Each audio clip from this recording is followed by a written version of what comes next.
والسلام على أشرف المرسلين. أولا قبل كل شيء أرحب بكل الحاضرين معنا وكل الذين استجابوا لدعوتنا لحضور ومناقشة هذه الندوة التي تحيي ذكرى فاصلة ومحورية في تاريخ الجزائر وفي تاريخ الثورة الجزائرية، ولكنها كذلك هي ذكرى أليمة على قلوب كل الجزائريين حينما نستذكر أولئك المئات الذين قتلوا على أيدي الشرطة الفرنسية لأنهم خرجوا فقط في مظاهرات سلمية تندد بالعنصرية التي فرضها عليهم الاستعمار الفرنسي بعد فضل حظر التجول من طرف محافظ شرطة لاسان في ذلك الوقت السفاح موريس بابون، الذي خص الجزائريين دون غيرهم ومنعهم من الخروج وحظر عليهم التجوال من 8 مساء إلى غاية 5 صباحا. وطبعا جبهة التحرير الوطني وفي إطار حربها الدبلوماسية وحربها في الأرض ضد الاستعمار الفرنسي استطاعت أن تبين فظاعة الاستعمار الفرنسي الذي دفعته إلى ارتكاب هذه الجريمة التي لا يمكن إلا أن نعتبرها جريمة دولة بكل المقاييس قامت بها الدولة الاستعمارية في ذلك الوقت. ولمناقشة هذه الذكرى الأليمة بعد الترحيب بكم جميعا استضفنا لكم السيد مخلوف عولي، هو من المجاهدين الأوائل وقد شغل كذلك مسؤول في دائرية جبهة التحرير بفرنسا، وهو كذلك عضو مؤسس لمؤسسة 8 ماي 45، ومن الذين قاضوا الحكومة الفرنسية أمام المحاكم الأوروبية، وهو اليوم في إطار سامي متقاعد. لن أطيل عليكم وأحيل الكلمة إلى السيد مخلوف. شكرا. قبل كل شيء نطلب منكم تسمحوا لي نتكلم باللغة الفرنسية.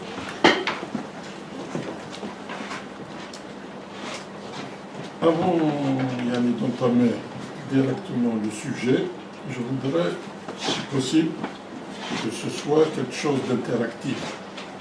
Ce n'est pas une conférence académique, quelque chose d'interactif qui y ait des échanges entre nous.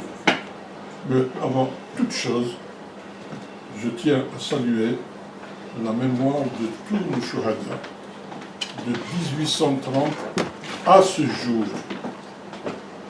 de tous ces chouhadas, de toutes ces personnes qui ont payé de leur vie, qui ont consenti le plus gros sacrifice pour que l'Algérie reste debout et restera toujours debout.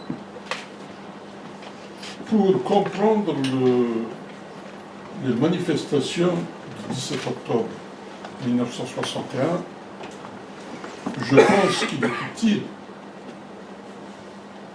de remonter dans l'histoire et situer l'apport de toutes les migrations depuis qu'elle était devenue immigration.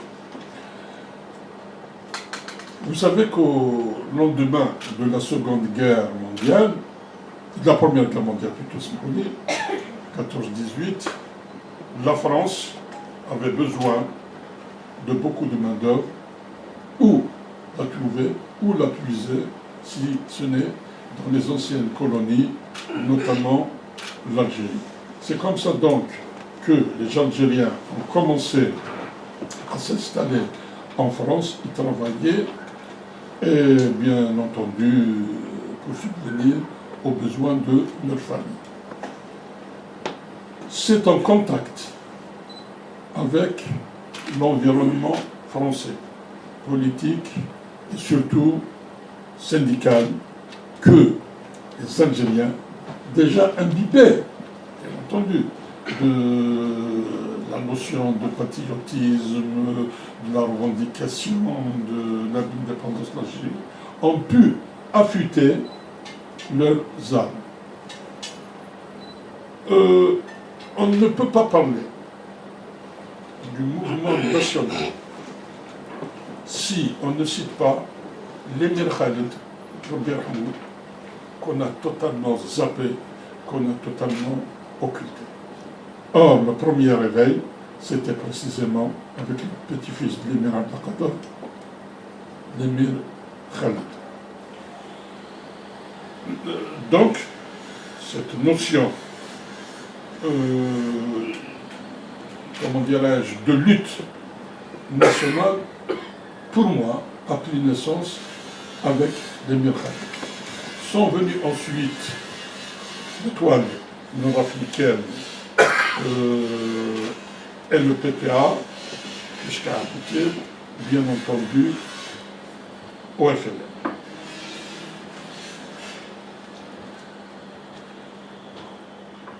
Le problème, maintenant, du 17 octobre, on ne peut pas en parler si on ne parle pas de la Fédération de France du FLN. Dès qu'il y a eu le déclenchement de la guerre de libération en Algérie,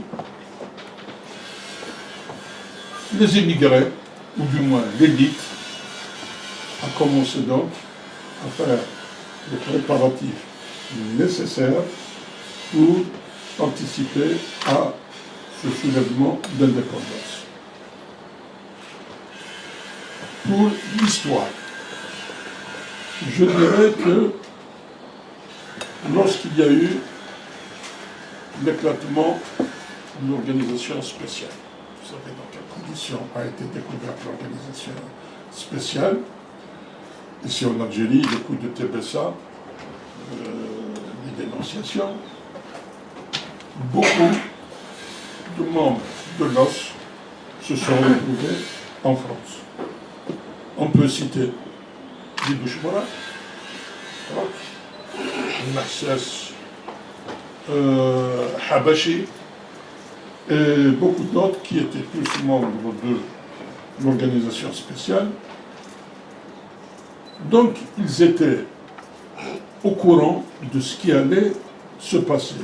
S'ils n'étaient pas mis dans le secret, ils devinaient qu'ils avaient des contacts. Avant donc, même le déclenchement du 1er novembre 1954, ses frères entretenaient des relations entre eux, se voyaient parce qu'ils étaient tous sachets et s'entraidaient. Je citerai le nom de Moudjahel, maquisard depuis 1947, Saïd Mouzali, c'est le dernier poste qu'il a occupé pendant la guerre de libération. C'était l'ambassadeur du GPRA à Madrid. Est venu en Algérie pour s'enquérir de ce qui allait se passer. C'est un événement que je raconte souvent, surtout pour nos jeunes, parce qu'il est significatif de la détermination des jeunes de l'époque. Il faut quand même se rappeler qu'ils avaient la trentaine à peine. Si Saïd Mouzali est venu en octobre 1954, ici en Algérie, pour prendre contact avec d'anciens maquisards comme lui, notamment Amran et Kerim El-Qassem Rabbi Rahmoud. Il avait un contact ici à Alger avec un ancien maquisard également, et ils se sont vus, se sont rencontrés à la gare de la Gare. Malheureusement, il y avait un traître qui avait reconnu ce maquisard. Il s'était mis à crier. Saïd Mouzali, avec le sang-froid qu'il avait, et surtout la culture de la clandestinité du PPA, il dit, ce n'est pas moi qui suis visé, je reste sur place. Avec Ixelles, arme de la gare de la Gare, poursuivi par deux inspecteurs de la DST, Ouedjili Ouedjili Moura, l'impasse de la Mali. Il n'avait pas où aller. Il monte dans un immeuble, au dernier étage, il sort un revolver parce qu'il était armé, il s'était mis à tirer, et la dernière balle, il se l'est logé dans la tête.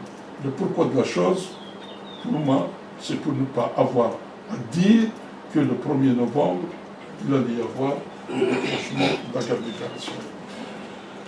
C'est dire l'héroïsme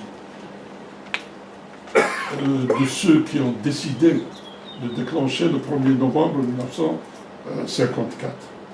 Si Saad Mouzaline, quand il a vu donc quelques-uns des dirigeants de la guerre de libération, est reparti en France avec la proclamation du 1er novembre, qui, tenez-vous bien, a été tiré par un ancien résistant français.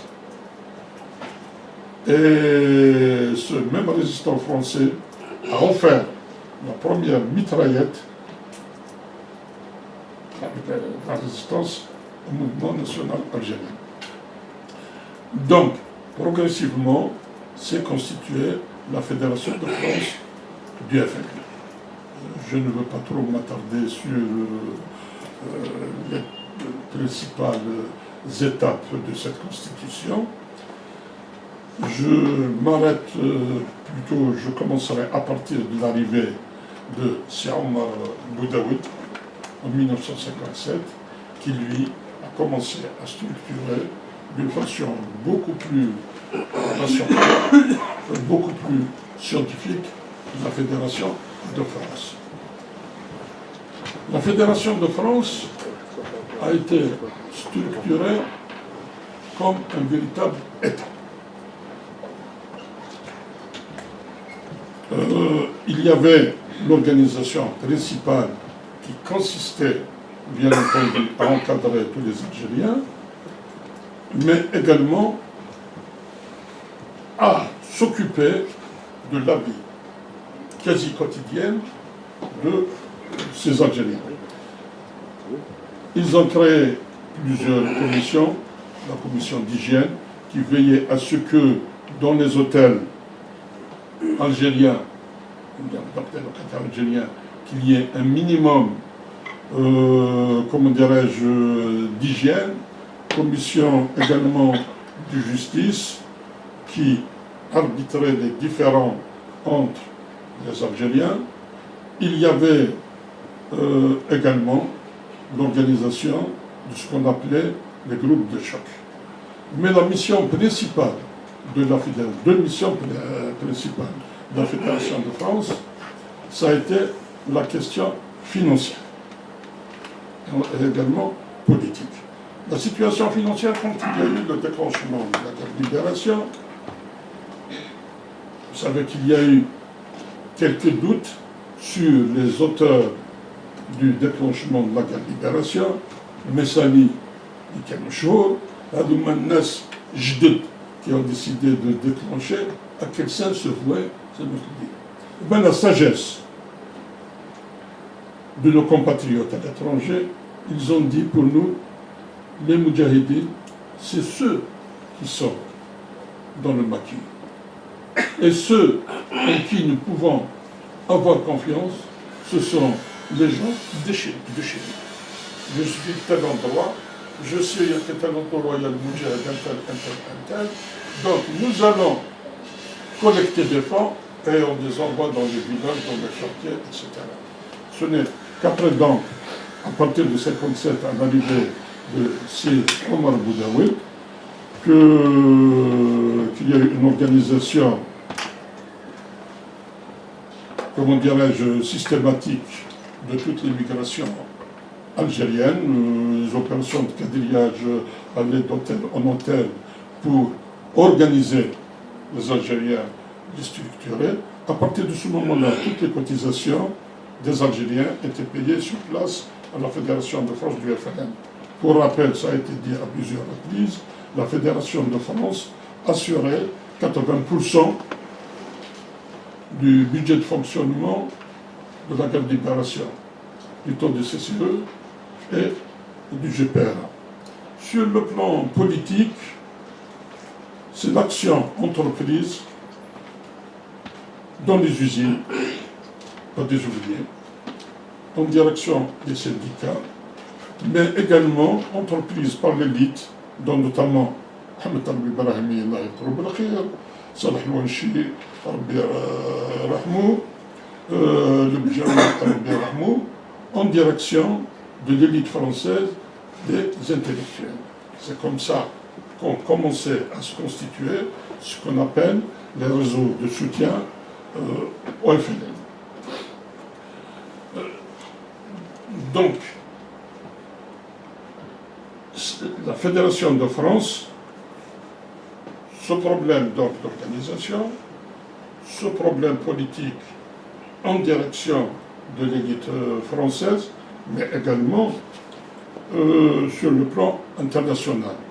Si, lorsqu'il y a eu la réunion de l'ONU, en 1958, il y a eu la publication d'un livre qui a fait sensation, c'est La gangrène, dont l'un des co-auteurs est Bachir Boumaza, sur précisément les tortures qui ont été subies par Bachir Boumaza, Moussa Kbaili, Francis,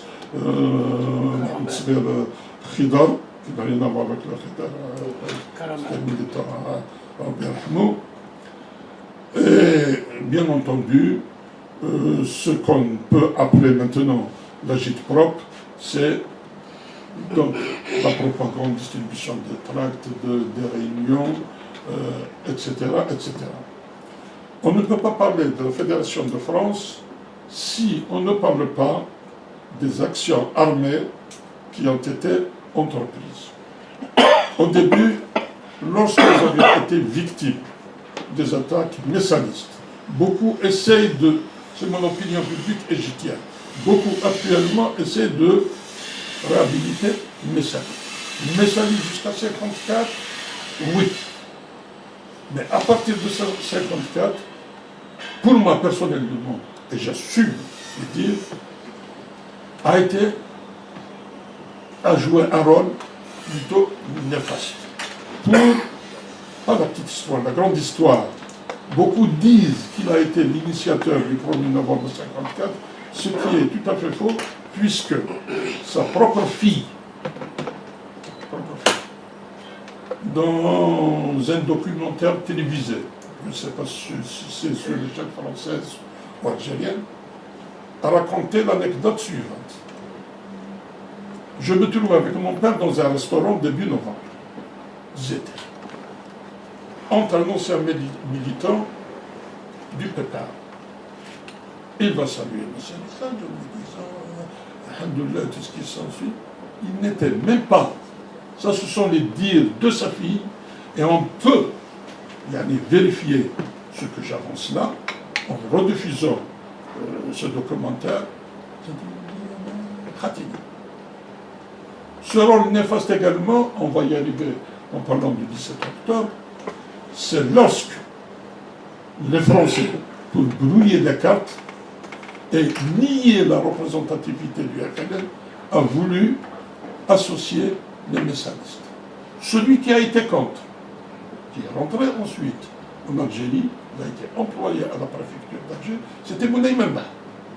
Non, moi je refuse de participer parce que c'est le FLN qui a déclenché, c'est le FLN qui a lutté.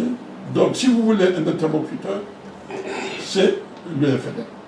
Donc, pour revenir au groupe de choc, les premières actions qui ont été entreprises l'ont été par les messalistes. Et par la suite, il fallait bien se défendre. Et il faut dénoncer également la complicité police-messaliste. C'est des faits vérifiables, c'est des faits authentiques. Nier ces vérités, c'est tourner le dos à l'histoire. Donc, les actions, je ne parle pas des actions personnalisées. Je dirais tout d'abord, en direction de Français, que nous n'avons jamais ciblé des civils, nous n'avons même pas ciblé des policiers, ce qu'on appelle maintenant des îlotiers ou la Haja, mais uniquement des gens nuisibles à la guerre de libération algérienne.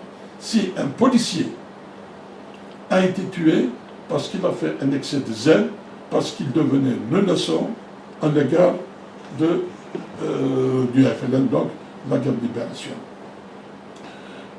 Le fait le plus marquant, c'est là, parce qu'en France, il y a eu, si vous voulez, l'ouverture de 2 fronts. Il y a eu l'ouverture d'un front militaire. Ce sont les actions du 25 août 1958.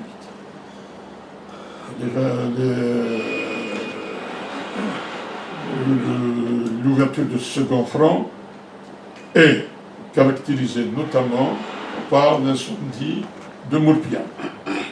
Mais ce qu'il ne faut pas oublier également, c'est l'attentat dirigé avant contre Alishker. Alors que René Coty était à côté, il aurait pu être descendu, mais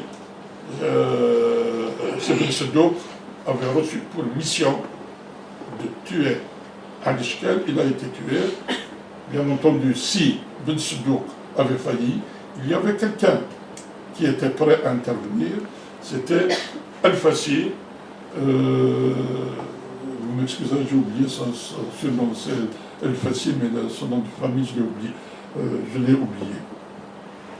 Donc, lorsqu'il y a eu l'ouverture militaire du second front, c'était des objectifs stratégiques, militaires, économiques et autres, qui ont été visés. Moulpian, on venait de découvrir le pétrole, et donc Moulpian.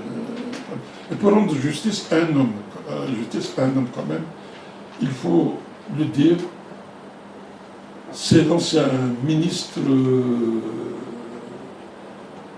de l'énergie. Je commence à faire Nabi Belkacem.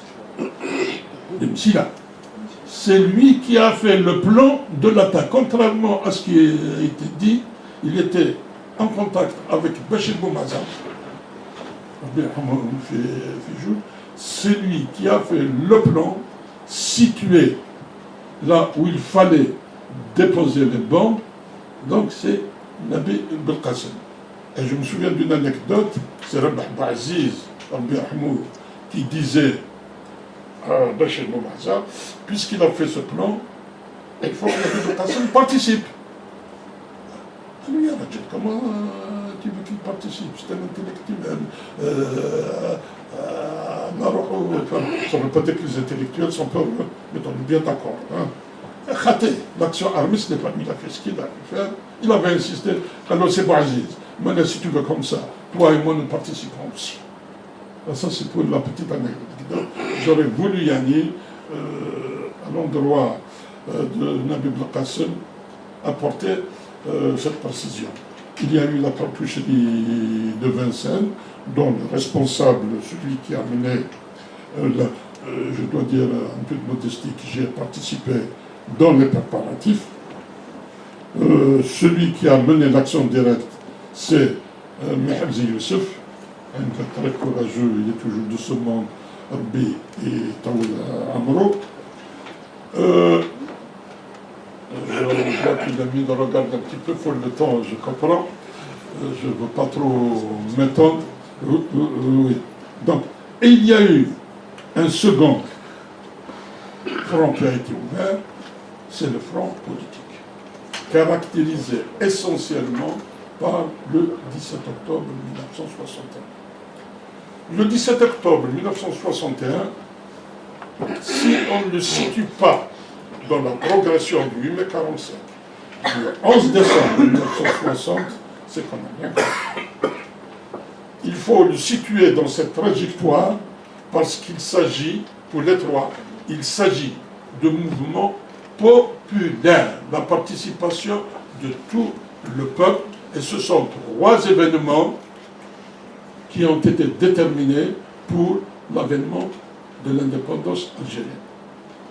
Le 8 mai 1945 a été l'élément déclencheur de la guerre de libération. Je citais tout à l'heure avec les amis la parole, la phrase d'un des plus grands criminels du 8 mai 1945, c'est du vin. je vous ai gagné 10 ans de paix, ça n'a pas été 10 ans, 9 ans après, il y a eu le déclenchement de la guerre de libération. Le 11 décembre, c'était le peuple qui est sorti, affrontant, parce qu'il y a eu du mal, il ne faut pas l'oublier, beaucoup disent que c'est les gaullistes qui ont organisé ça. C'est le ras-le-bol. C'est le ras-le-bol. Il y a eu des morts. C'est lui, le GPR. Le FLN est notre représentant. Et le 17 octobre, ça a été cette émigration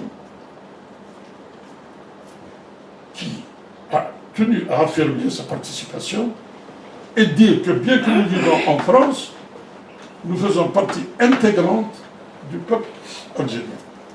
Et on peut être fier de cette action parce que je crois que nous, Algériens, nous avons été les premiers à avoir porté non seulement la guerre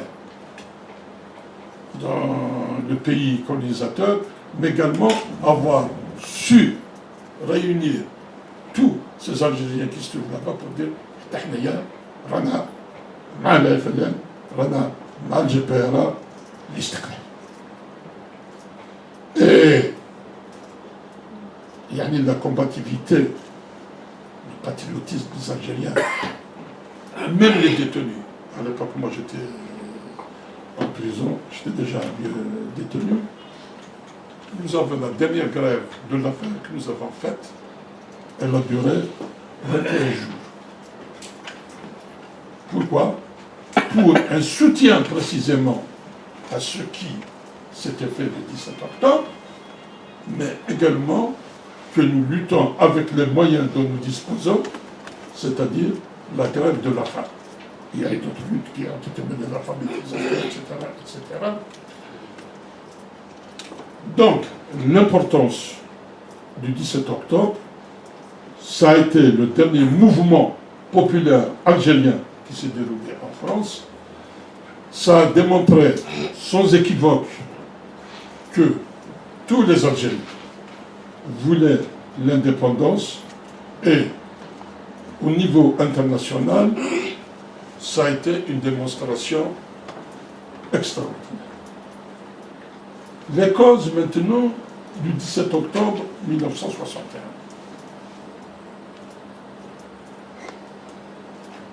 Ça a été l'interdiction pour les Algériens pensant ainsi saper l'organisation FLN de sortir la nuit et de ne pas être plus de trop.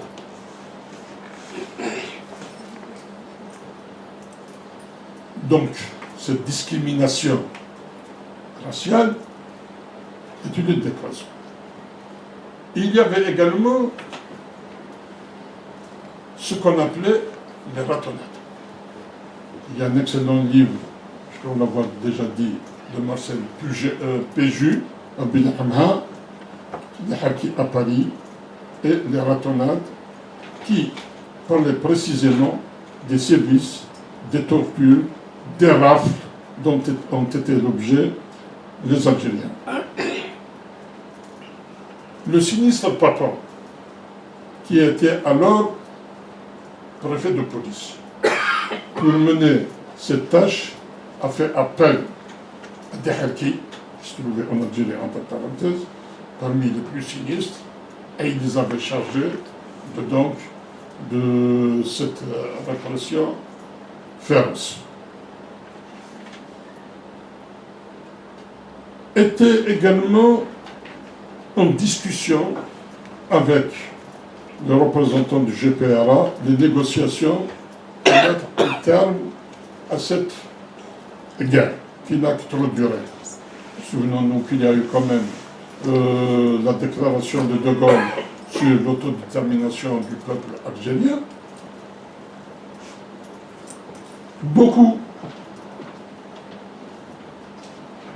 dans l'entourage même du général De Gaulle, on peut parler de Michel Debré, qui était ministre, Premier ministre, était contre l'abandon de l'Algérie française.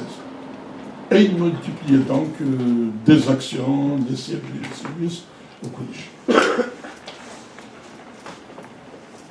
La Fédération de France, face à cette attitude féroce des Français, ont décidé de faire sortir la population algérienne de Paris, comme dans la continuité, comme je l'ai dit, du 8 mai 1945 et du 11 décembre 1960. Donc, 17 octobre, les gens sont sortis en masse pour crier haut et fort la revendication de l'indépendance de l'Algérie, leur appartenance au FLN, bien entendu donc le soutien au GPRA. Ça a dégénéré quand, sur les grands boulevards de Paris, la police s'était mise à tirer. Le sinistre Papon a parlé de 2 morts, alors qu'en réalité, les chiffres dépassent facilement les 400. On va revenir sur ce point-là. Donc, les manifestations, toute la région parisienne, Paris notamment, ont été occupées par les manifestations, les manifestants, et l'ordre de tirer a vu, il y a eu le témoignage d'un grand journaliste américain, j'ai oublié le nom, mais si ça peut intéresser quelqu'un, je peux lui donner ensuite. Papon disait, pour un tué policier, tiré à vue, vous êtes couvert. Je ne vais pas trop m'allonger, j'aimerais pouvoir aborder, si vous voulez, l'aspect juridique de ce problème. Nous disons, au niveau de la fondation du 8 mai 1945, c'est un crime contre l'humanité, c'est un crime d'État. Un crime contre l'humanité, c'est quand on juge les gens en fonction de leur faciès. André Froissart, qui pourtant était loin d'être la tendance progressiste, disait le crime contre l'humanité, c'est quand on tue quelqu'un parce qu'il n'est pas comme soi. Bon, temps basané, les cheveux crépus ou la main à flèche, tirés à telle enseigne que François Maspero, qui éditait les livres clandestins du FLN à l'époque, a été bastonné parce qu'il avait un teint basané. Un ancien député algérien de Sétif, député de l'Assemblée nationale française, a été également bastonné parce qu'il avait le teint d'un Algérien. Et le délit de faciès. Le délit de faciès. Et à ce sujet, il y a quand même un témoignage d'un prix Nobel de la paix qui a été en contact avec les FLN, un Sud-Américain, Garcia Marquez, qui a relaté ces faits. Des Espagnols, des Portugais, des Italiens ont été bastonnés à cause de leur faciès.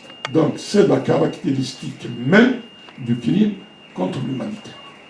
En ajoutant à ça, on nous appelait à l'époque les Français musulmans d'Algérie, puisque nous étions en France,